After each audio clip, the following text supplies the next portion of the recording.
인생에서의 도전의 끝이 어디 있습니까? 지금이 굉장히 대한민국이 절박한 지금 순간이고 네. 해결은 저밖에는 할 수 없을 것 같아요. 지금 네. 다른 후보들하고 이렇게 보면 네. 그래서 제가 나와야만 되겠다 싶은 판단이 들었었죠, 사실. 네. 그러니까 한국의 어떤 운명을 바꿔낼 수 있는 사람이 어쩌면 지금을 위해서 계속 하늘에서 저한테 네. 준비시키고 시련을 주신 거 아닌가 싶거든요. 네. 어느 때보다도 지금 위기 상황이죠. 네. 그러니까는 지금 사실 세계가 지금 엄청난 변화의 소용돌이 속에 있잖아요. 네. 근데 이 거대한 힘이 세 가지쯤 되는 것 같아요. 네. 이건 어디 책에 나온 건 아니고 그래서 저는 3대 메가 트렌드라고 하는데 네. 당연하게 첫 번째가 코로나19 사태, 네. 그 다음에 두 번째가 성큼 다가오는 4차 산업혁명이 네. 진행되는 것, 경제 패러다임이 바뀌고 예. 그 다음 또 세 번째가 미국과 중국의 신냉전, 있죠. 네. 이 세 가지가 엄청나게 지금 바꾸고 있거든요. 네. 특히 이제 미중 신냉전은 세계의 역학 구도를 바꿀 건데 네. 이게 미국 소련의 그 냉전은 그 저기 언제입니까? 2차 대전부터 소련 붕괴까지 서로 군비 경쟁 그러니까 저기 그 무기 경쟁 아니었어요? 네. 군사 패권 전쟁. 네. 예. 근데 지금에 일어나고 있는 이거 미국과 중국은 과학 기술 패권 전쟁이거든요. 본질이. 네. 네. 그 아마 그 사진도 기억하실 텐데 바이든 대통령이 반도체 웨이퍼를 이렇게 들고 있는 사진은 우리나라 신문 전면에 일면에 다 났어요 그때. 근데 저는 그 사진이 뜻하는 게 저는 굉장하다고 봐요. 네. 그러니까 지금 이 시대는 과학 기술을 패권을 가지고 있는 나라가 세계를 지배할 수 있고 국가 지도자는 그 맨 앞에서 전투 사령관으로 역할을 해야 된다. 그 뜻이거든요. 네. 바이든이 그 각오를 보여준 사진이에요. 근데 반대편에는 또 시진핑 주석이 있잖아요. 그 뭐 저 대표적인 이과 지도자거든요. 네. 칭화대 화학공학과 나왔어요. 케미컬 엔지니어링 전공했어요. 그래서 그 사람이 뭐 중국몽, 뭐 시진핑의 중국몽 하고 많은데 보통 대부분의 언론들은 네. 이렇게 항목으로 더 세부적으로 들어가 보면 네. 이 사람이 가장 중점을 두는 중국몽이 과학기술 중국몽이에요.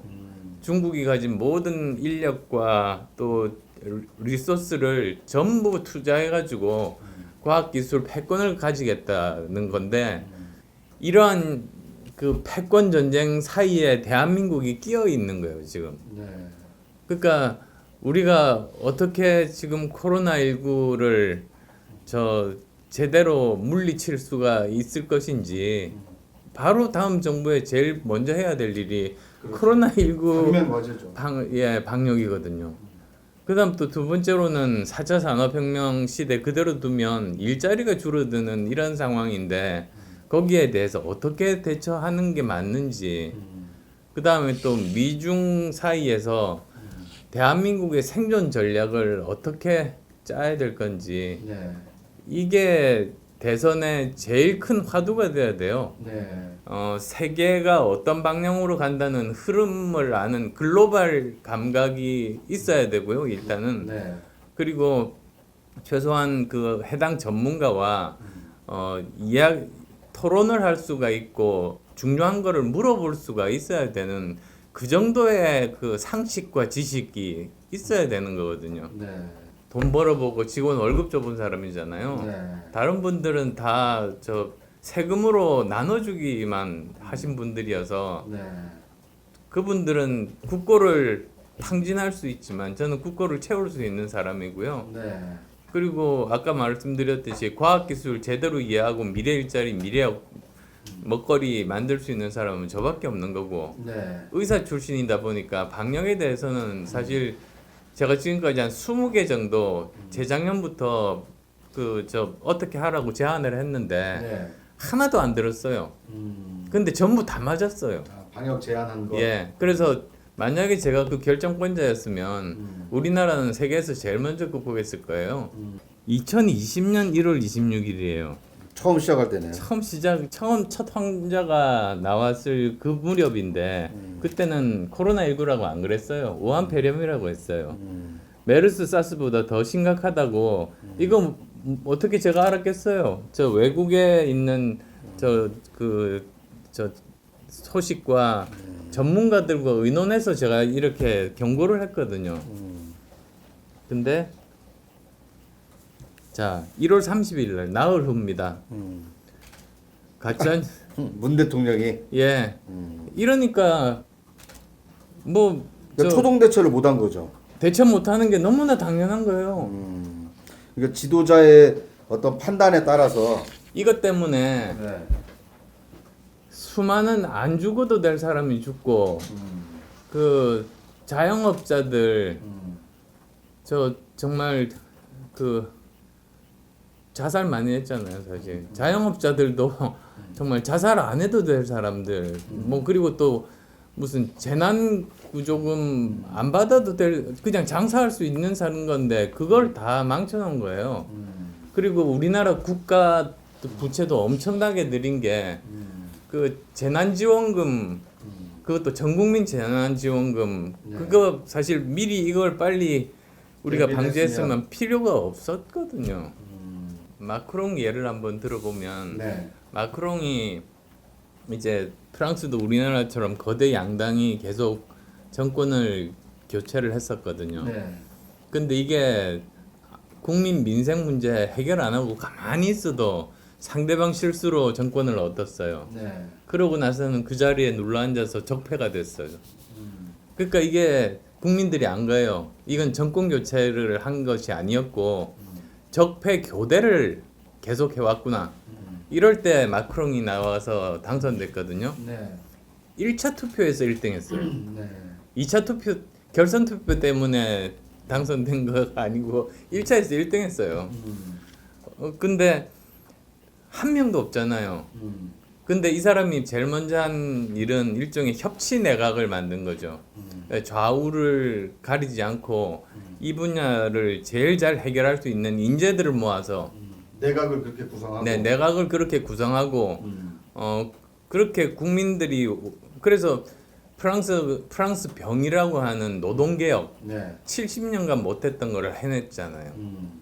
그리고 나서 곧이어서 석 달 뒤에 총선에서 일당이 됐죠. 그러니까 국민들은 일단 대통령으로 당선된 사람이 일을 할 수 있는 여건을 만들어 주는 게 국민들이거든요. 네. 제가 당선이 되면은 저도 당연히 저는 국민 통합 내각을 만들 겁니다. 네. 인재들 골고루 등용하고 그 다음에 국회와는 대화와 협치를 할 거예요. 근데 그건 어느 누구보다도 제가 자신이 있는 이유가 제가 국회의원 할 때 19대 20대 재선 의원 출신이지만 네. 김영란법 같은 거는 양쪽 다 설득했거든요. 신해철법도 마찬가지고 다 양쪽 설득해서 이게 통과가 되는 거지 어느 한쪽에 밀어붙인 법들은 아니었어요. 그러니까 그렇게 제대로 협치의 모범을 보이면 오히려 제가 더 낫지. 예를 들면 국민의힘이 그러면 집권했다. 그럼 100석 가지고 3석이 못하는 일을 100석이 할 수 있을까? 오히려 저는 더 극심한 반대에 부딪힐 것 같은데요. 오히려 저희보다 더 심하게. 오히려 극한 대결을 할 수가 있다. 오히려 일을 더 못할 거예요. 국회에서 하고자 하는 일은 오히려 저보다도 못할 거예요. 근데 또 이제 참 신기하게 석 달 뒤에 지방선거가 있어요. 우리는 네. 지방선거는 4,000명을 뽑잖아요. 네. 전국에서 시도지사하고 지방의원들을 전부 다 뽑으니까 네. 국민들이 대통령으로 당선된 사람이 일을 할 수 있게 여건을 만들어 줄 거예요. 지금 저희가 선대위를 전국적으로 이제 지역별로 다 선대위를 만들어야 되잖아요. 네. 그 모집을 했는데 어쨌든 지금 굉장히 많이 응모를 해가지고 네. 지역구가 몇 개죠? 256개인가? 네. 그 정도죠. 훨씬 더 많은 사람이 왔어요. 그러니까 각 지역을 책임지고 이 국민의당과 예. 함께 하겠다라는 예. 인재들이 지금 그러니까 국민의당에 저 대선 선거 운동을 하고 네. 그럼 또 곧이어서 지방선거 지방선거 공천 같은 거는 이제 대선 끝나고 하는 거죠. 네. 알겠습니다. 그러니까 아 그리고 지금은 또 같이 치러지는 선거가 국회의원 재보궐선거잖아요. 5석이 다섯. 그쪽은 이미 공모 시작했어요 저희가. 네.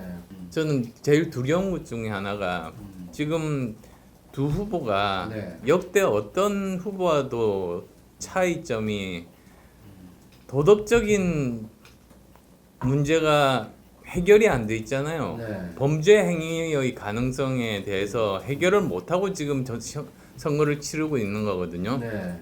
그래서 사실 특검을 해야 된다는 말씀을 드린 이유가 진실을 알고 국민들이 투표를 해야지 네.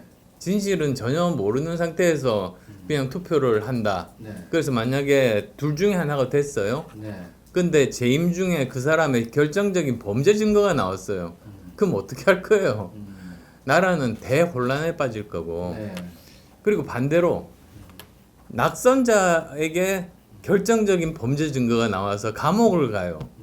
그러면 지난 5년하고는 상대도 안 되게 나라는 쩍 갈라질 거라고요. 더 극한 대결. 예. 근데 지금까지 보시면 역사를 워낙 잘 아시니까 분열돼서 고난을 극복한 나라는 역사상 하나도 없어요. 네.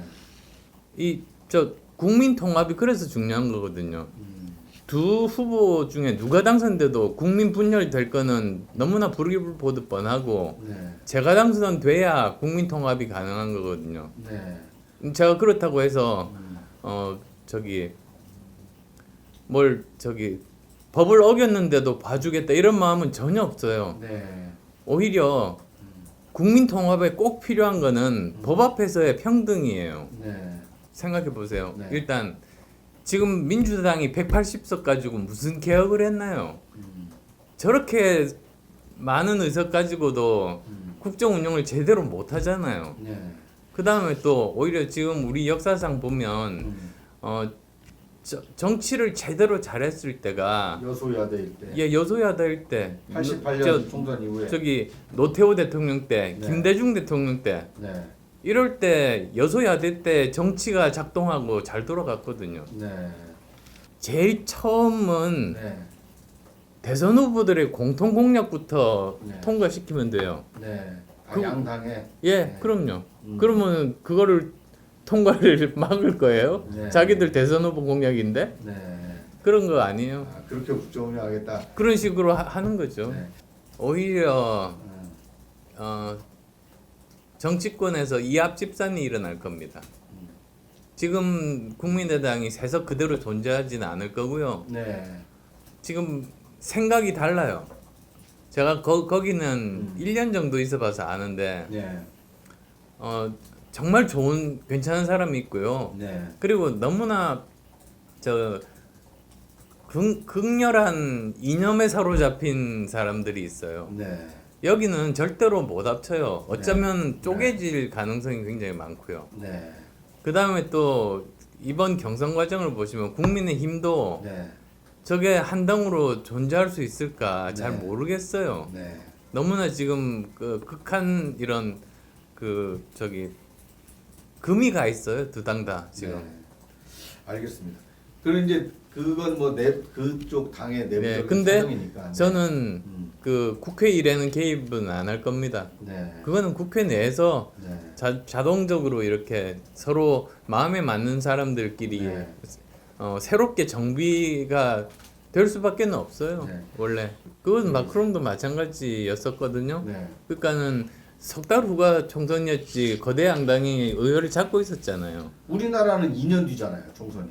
아니 그러니까요. 네. 어쨌든 네. 근데도 그때 마크롱은 일을 했거든요. 이게 다 석 달은 한시적으로. 승인 받고요. 예. 근데 네. 그랬던 이유들이 네. 사실은 정말로 오바마도 임기 두 번째 임기 하반기에는 여소야대였어요. 네. 그때 하원이 아마 저 민주당이 작았을 거예요. 제 기억으로는 한번 찾아봐야 되긴 하는데. 네. 근데 워낙에 명분 있게 국민을 위한 개혁을 이렇게 시도를 하니까 네. 반대를 못했어요. 야당에서. 반대하면 이제 반국민. 아이 그럼요. 네, 그래서 음. 오히려 더 지지율도 높아지고 네. 이제 명예롭게 은퇴한 대통령이 됐잖아요. 네. 지금도 존경받고 마찬가지인 거죠. 네.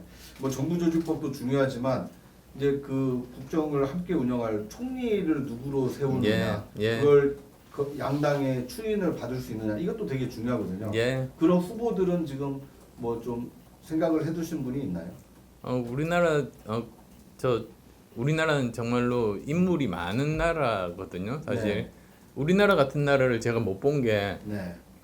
인구 5천 명밖에 안 되는데 5천만. 네. 예, 5천만 명밖에 안 되는데 모든 분야에서 다 세계적인 전문가가 다 있는 세계에서도 보기 힘든 나라입니다. 인재 포트폴리오가 잘 돼 있죠. 저 독일 8천만 해도 이렇게 몇 개만 분야만 그렇지 다 그렇지는 않아요. 네. 근데 우리나라는 정말 그렇거든요. 근데도 지금까지 대통령들이 항상 사실 어느 당의 후보로 뛰면 그 당을 대표하는 거지만 네. 대통령은 우리나라 전체 대통령이잖아요. 그러니까 사실은 대한민국의 자산이 되어야 되는데 우리나라 대통령들은 항상 자기 진영의 자산으로 머물러 있었던 거예요. 네. 그러니까 인재풀이 이렇게 많아요. 근데 우리 편만 그 중에서 내가 한번 이렇게 만나 본 사람만 그 중에서도 내 말 잘 듣는 사람만 여러분 이제 남는 이 인재풀은 무능하고 부패한 사람밖에 안 남죠. 이렇게 된 거예요. 네. 저 인사청문 제도가 도입이 처음 된 게 아마 노무현 대통령 때. 네. 김대중 대통령 때 이제 처음 시작해서 이제 총리 뭐 이렇게 넓어갔죠. 노무현 대통령 때는 이제 장관까지 예. 확대를 했죠. 그러니까 20년 정도 됐잖아요. 네. 그 20년 동안 그 모습을 보고 관료들이나 또는 정치를 꿈꾸는 사람들이 관리를 하기 시작했어요. 긍정적인 면도 있죠. 그 관리를 하기 시작했죠, 사실. 네네. 실제로. 실제로. 그러다 보니까 뭐 저는 그런 거 관리도 안 해도 털어도 나온 게 없지만 네. 이제 그런 사람들이 저 준비된 사람들 도덕적으로도 뭐 먼지 하나 안 나오는 사람은 없겠지만 네. 도덕적으로 그렇게 크게 비난받지 않고 능력 있는 사람들이 지금부터 나올 시기 같아요. 왜냐하면 딱 20년이 지났거든요. 그러면 그 사람이 예를 들면 젊은 내각, 40대 내각, 50대 내각 한다고 하면 그 사람들은 20살 때, 30살 때 청문회 하는 거를 보고 그때부터 준비한 사람들이에요. 실제로 그 해당 분야의 전문가들 툴로 네. 일종의 그 뭡니까? 셀렉션 커미티? 왜 저 미국에서는 추천제도? 예. 네. 미국에서는 총장 뽑을 때 네. 그 서치 커미티 맞아. 총장 서치 커미티 같은 게 있잖아요. 마찬가지로 해당 분야에서 전문가들만 모아놓고 네. 서치 커미티를 만드는 거죠. 그리고 그거를 한 분야의 복수로 만들어요. 그래서 이렇게 올라온 후보들을 검증을 하면 그건 진짜 좋은 인재를 뽑을 수 있죠. 네. 한 번 또 정부 일하고 이렇게 관여를 안 한 사람이라도 네. 제가 평생 제일 많이 했던 게 조직 관리잖아요. 네. 제 인생을 이렇게 보시면 안랩 혼자서 1200명짜리까지 만들고 네. 포스코 이사회 의장 49살에 하고 네. 그리고 또 대학 원장으로 이제 학교 행정하고 네. 지금이 당대표 4번째거든요. 네. 그래서 모든 전국 선거를 다 지휘해 본 유일한 정치인 지금. 네. 근데 우리나라는 뭐가 문제냐? 한마디로 청와대 정부가 나라를 망쳐요. 네. 청와대 비서들이 장관에게 지시를 해가지고 일을 하게 하잖아요. 네. 그게 저는 이거는 중소기업도 안 하는 짓을 하는 거거든요, 사실. 그래서 사실 지금 청와대 비서진은 반으로 줄이고 그 사람들은 철저하게 대통령한테 필요한 조언들 계속 갖다 주고 그러면 그 내용을 바탕으로 대통령은 권한 위임을 받은 책임 총리, 책임 장관들과 함께 국무회의 그 자리에서 결정을 하는 거죠. 그런 식으로 해야 장관이 자기가 결정해야 되지 자기도 책임을 지는 거 아니에요. 저 영조가 왕은 결정하는 자리가 아니다. 결정하게 하고 책임을 묻는 자리다 이러더라고요. 결정은 전문가들이 하게 하고 그렇죠. 장관. 그 다음에 그걸 잘못 결정하고 정말 성과가 안 좋고 그 부서가 제대로 관리 못하면 해임해야죠. 근데 어쨌든 총체적인 책임은 또 대통령이죠. 그걸 상징하는 제일 유명한 사진이 그 오바마 대통령 때 오사마 빈 라덴 사살 작전 사진. 네, 그렇죠. 대통령은 저 뒤에서 예, 이렇게 중앙 테이블이 있는데 장군이 이렇게 또 앉아 있고 오바마 어디 있는지 찾아봤더니 저 구석에 밑에 쪼그리고 앉아가지고 이렇게 보는 거. 그거 상징성이 진짜 엄청나거든요. 그러니까 옛날에는 대통령이 다 산업화 시대, 20세기 그때는 대통령이 전체적으로 지휘관을 했잖아요. 네. 그래도 됐어요. 그렇게 복잡하지 않았으니까. 그런데 지금은 각 분야가 너무나 복잡해지고 그 다음에 그 복잡한 현장을 제대로 파악할 수 있고 그리고 이게 빨리 대처하지 않으면 이게 해결이 안 되는 사안들이 많아서 현장에 있는 전문가 밖에는 사실은 제대로 대처할 수 있는 사람이 없어요. 그래서 이제는 모든 정부의 그런 미국조차도 그 군인이 현장 전문가가 지휘를 하고 정부는 그 사람이 일을 할 수 있도록 지원해 주는 거죠. 그걸 그렇게 바꿔야 우리나라가 한 단계 나아갈 수 있어요. 네. 우리나라가 정말 세계에서 유일하게 사실 저 산업화 성공하고 민주화 성공하고 그래서 100불에서 3만 불 된 이 세상에서 유일한 국가인데 우리가 네. 그 다음이 뭐예요? 선진화잖아요. 선진화. 네. 우리가 이제 선진국 되는 그 앞에서 딱 멈춰졌죠. 7, 80년대 이념에 사로잡힌 4, 50년 전 생각에 사로잡힌 정치권 세력들이 발목을 잡아가지고 이거를 못 넘는 거예요. 결국은. 그러니까 제가 이걸 보다가 보니까 야 이거는 우물 안의 개구리가 아니고 동굴 안의 개구리인 거예요. 우물 안의 개구리는 하늘이라도 볼 수 있지. 그래서 열심히 알리려고 최선을 다해서 네. 지금 세상이 어떻게 변화하고 있고 네. 지금 우리가 무엇을 해야 되고 네. 예를 들면 지금 연금 개혁 안 하면 우리 다 망한다고 네. 저만 이야기하잖아요. 네. 근데 저도 약간 놀랐어요. 진심이 통하더라고요. 이번에 연금 개혁 제가 하자고 발표하면서 알았어요.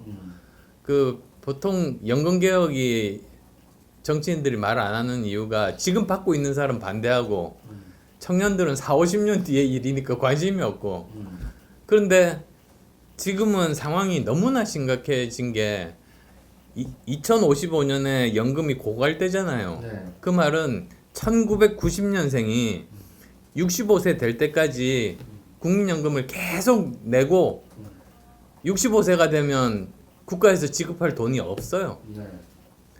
좀 더 나가면 2088년이 되면 국민연금만 누적 적자가 1경 7천조 원. 현 상태가 유지가 된다라는 이제 가정하에서겠죠. 그래서 개혁을 해야 돼요. 개혁을 안 하면 그렇게 되는 게 이미 다 딱 나와 있는 거거든요. 그래서 개혁을 하자고 제가 주장을 한 건데 다행히 언론에서 정말 호응 많이 해주시고 네.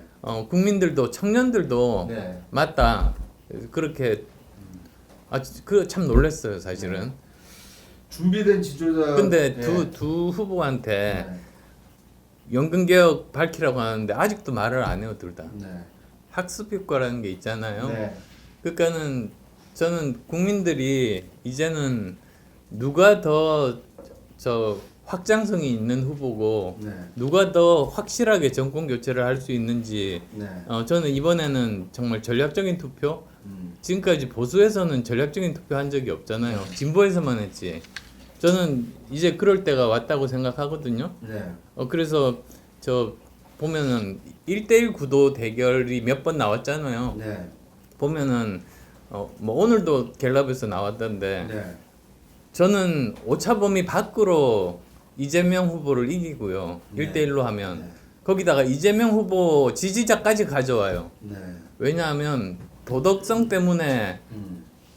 저 지지는 못 하겠는데 네. 그렇다고 국민의힘을 찍을 수는 없는 사람들이 저한테 온 거예요. 네. 그래서 이게 뭐 확장성을 증명한 거죠. 근데 윤석열 후보는 지거나 음.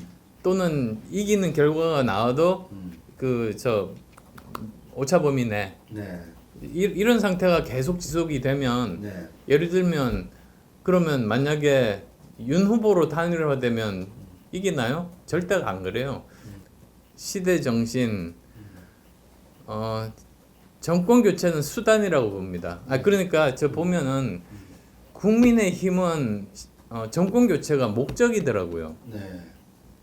근데 저는 더 좋은 대한민국 만드는 게 목적이고 정권 교체는 그를 이루기 위한 수단이자 과정이라고는 시각을 가지고 있거든요. 네.